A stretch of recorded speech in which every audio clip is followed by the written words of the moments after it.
Alright, well, I'm recording on both devices here. I've got my GoPro on the bottom here. We're going to compare it to the mic on board the Hubsan 501s, see how it works. So I've got it in 720p, 100 frames per second, I think, so we can do a little bit of slow motion. So we'll see how it works, and hopefully the GoPro doesn't fall off the bottom of the quadcopter. We're just waiting for some satellites here. And this is going to be a first run of it. This is going to be a Flying Friday video. Now the GoPro, GoPro Hero Session, I should say that this is. It is, I think it's 80 grams or something, plus it's probably near 100 grams by the time you put the holder on it, whatever you call it, the knuckle. And so let's see, where are we here? 6 satellites on the transmitter. We're going to take it up. It's just been raining. There's some clouds in the sky, and I think this will be a really interesting video. You can see a really good color actually on the Hubsan itself, but of course the clarity won't be there. So just looking at the video, the video is going, so that should be good. I'm going to take it up there. I'm going to see if I can get up first of all. See if I can arm it while holding it. Problem with the GoPro is that it's hanging off the bottom, which means I can't set this down to actually launch. So maybe being on the top would have been better, but then you would have seen the blades. See if I can set it down somewhere here. Alright, well, I wanted to show you a comparison between the onboard camera of the Hubsan 501s versus the GoPro. And obviously there's going to be quite a difference in color and quality. The Hubsan camera, which you're going to see in parallel here, on the left hand side is the Hubsan. You'll see that the saturation is actually cranked up quite a bit, and also the clarity, the sharpness of the image is not as good as a GoPro, as you would totally expect. The details are finer. The GoPro is a lot flatter. You can do some post-processing on it. I didn't do much here, but I do think the GoPro does show a bit more of what the scene actually looks like. Although I kind of like it when the colors pop a bit more. I think it's more interesting to the eye. You can also get a feel for the shakiness. The GoPro is 60 frames a second, and I think it's generally a little bit smoother, a little bit easier to watch, less janky, I guess, if you wanna say that. And there's no stabilization on it whatsoever, but it does seem to make it more jerky because it is 30 frames per second video. So when I export this to YouTube or from out of iMovie, it should be 60 frames a second, I believe. I don't think it's going to cut it down. I don't know what it will do with 30 frames per second video actually, so maybe you won't see that. I'm not sure. We'll have to see how that goes. But anyways, we cut back.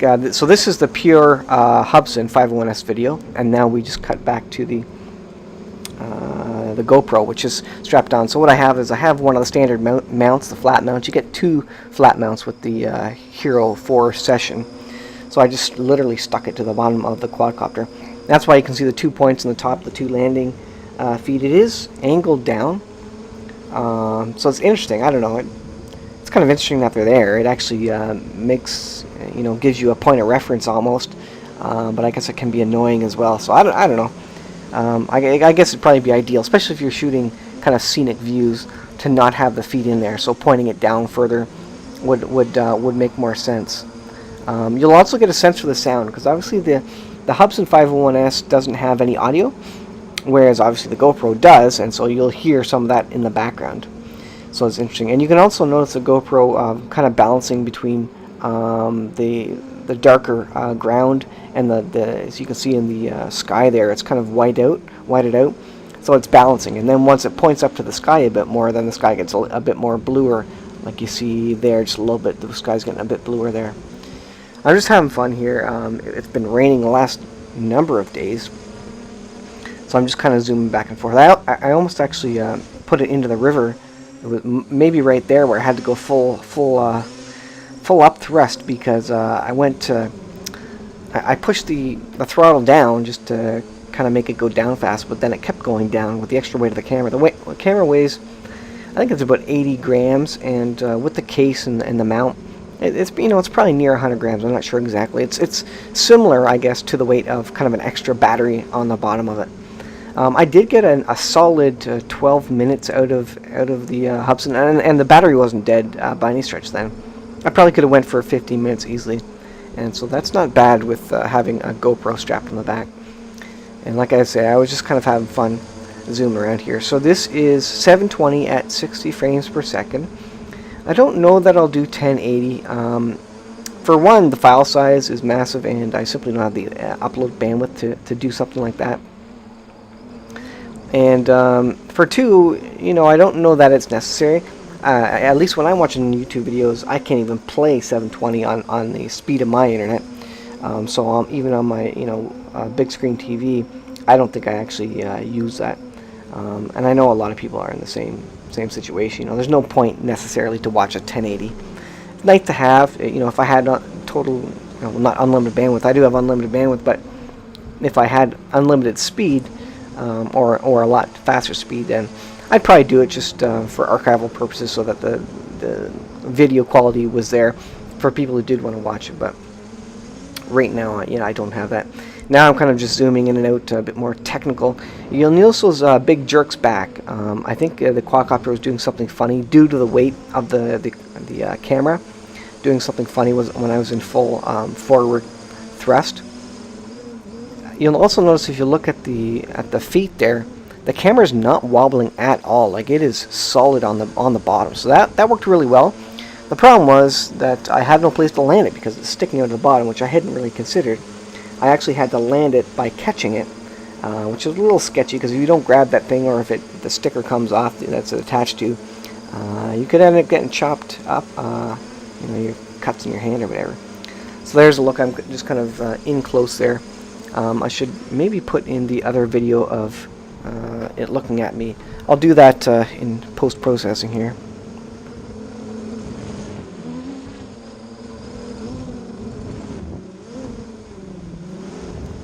So one thing you can do with the GoPro is you can run it at 720 at 100 frames per second, which means you can do a little bit of slow motion in post-processing.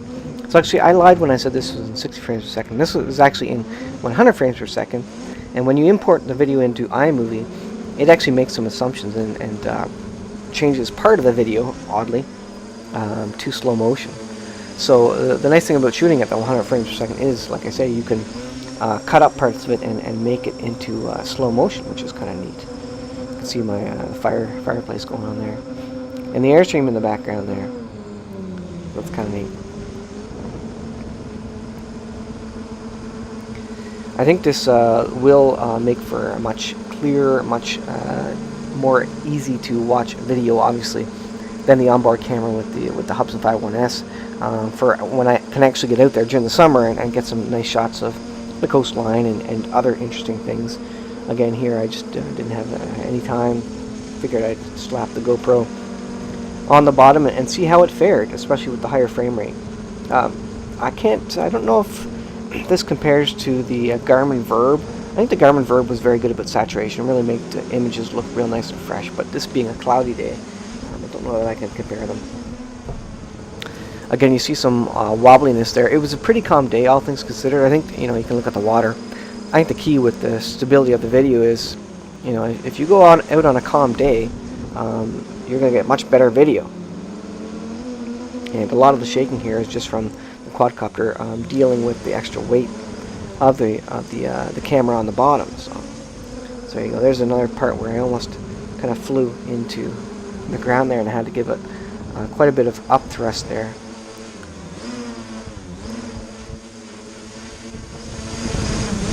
Just hovering there. Ooh.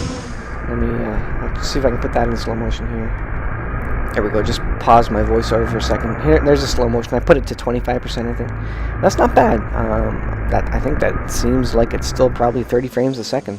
So that's not bad for you know, a little bit of slow motion option. It's not great, but it gives you the option to kind of post-process a little bit of slow motion into your videos. This video isn't particularly great for it. I'm not doing anything super fast, close to anything. Although some of that flying there might look interesting, I guess. But yeah, all things considered.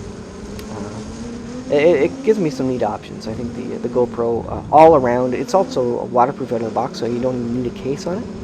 So all around the GoPro, you know, for me it makes a lot of sense, and it's and not just a bonus. It was part of the plan, really, to get something that I could hopefully hang off the bottom of the GoPro. Again, ideally I would have some stabilization there, but without stabilization, it's not completely the end of the world. So I'll leave you with the rest of the video. You can watch it. Thanks for watching, guys. I do think the GoPro Hero 4 Session is a great option for recording video on the bottom of your quadcopter. The RentCam 3 is also another potential one, and it's actually lighter, I think, and does the 60 frames per second, which you're after. This one is more of an all-around camera. It does the time lapse. It has some features that the RentCam 3 doesn't have. So, thanks for watching, guys. Let me know what you think, and we'll see you guys in the next video.